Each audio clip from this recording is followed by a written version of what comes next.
Hey guys, this is your man Joel coming back at you with his project around the house channel.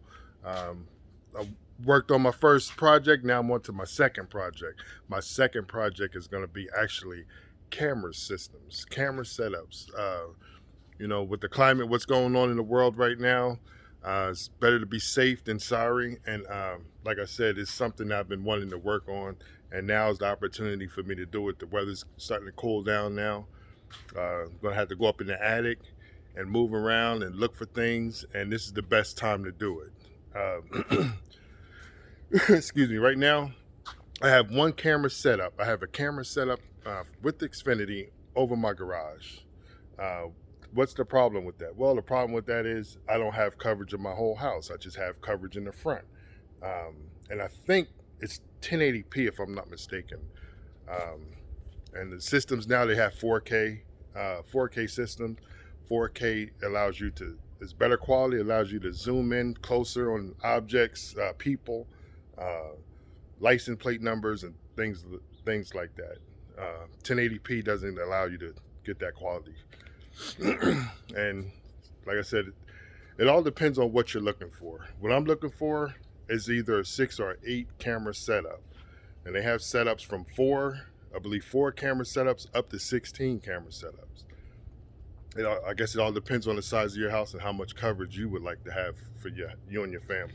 Uh, like I said, for me, I think 6 or 8 would be enough.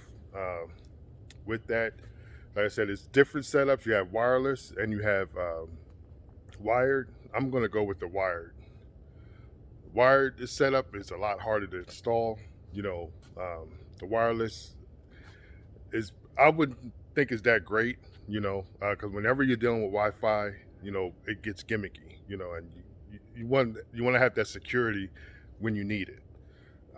Wired, like I said, I'm going to have to run wires um, through my attic to one focal point where I'm going to have the DVR set up. The DVR comes with the setup, the camera setup. So, and with those, you want to just be able to set it up in a secure place in case somebody does break in.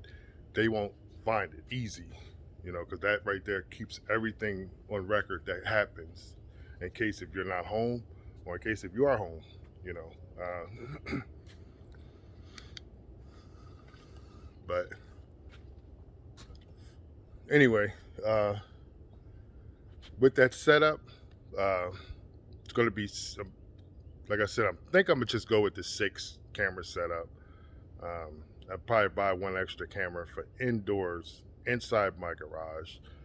I have an app now that runs my I think a Chamberlain Wi-Fi garage where you can control it with your phone, but still you want to have that extra security knowing you can look at the camera, see that your garage door is shut.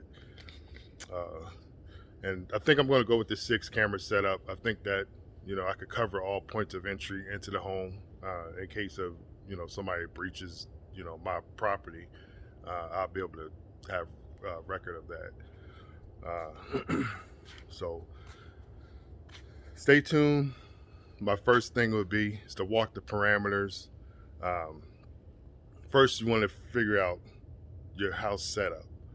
The house setup is easily done. All you have to do is look on Google your address, and then you can actually get a aerial shot from Google's map. You use that Google map, then you can actually. It's a lot easier for you to figure out. Okay, you can put a camera here, you can put a camera there. You can figure out the blind spots. And sometimes you may have blind spots, sometimes you may not have blind spots. It all depends on the shape of your home too, and how many cameras you set up. But like I said, I'm going to go with the 6. I think I'm going to go with the 6 camera setup. Uh, I know Costco has a sale going on. Not sure if Sam's is, but I don't really care for going to Sam's. Costco is usually my spot to go to when I need stuff like this. So I'll see what the price points are for both stores. Uh, but in the meantime, I'm gonna stop the video, get ready to take that picture that I was telling you about, print it out on my printer, and then from there I'll be able to draw the angles, the angle shots that each camera is gonna put, be able to cover. So each angle shot we'll be able to show you your blind spots. The blind spots will be important and critical, but like I said, if the blind spot is somewhere where it's not an access point, that'll be even better, But like I said, everybody's house is made different. So tried to get some in that house, but somebody doesn't want me to have cameras inside the house. That's okay. All right, well, anyway, let me get that picture printed up. Then from there, I'll show you guys the layout. Then we can walk the parameter and show you guys where I think I'm gonna install the cameras. All right, see you later.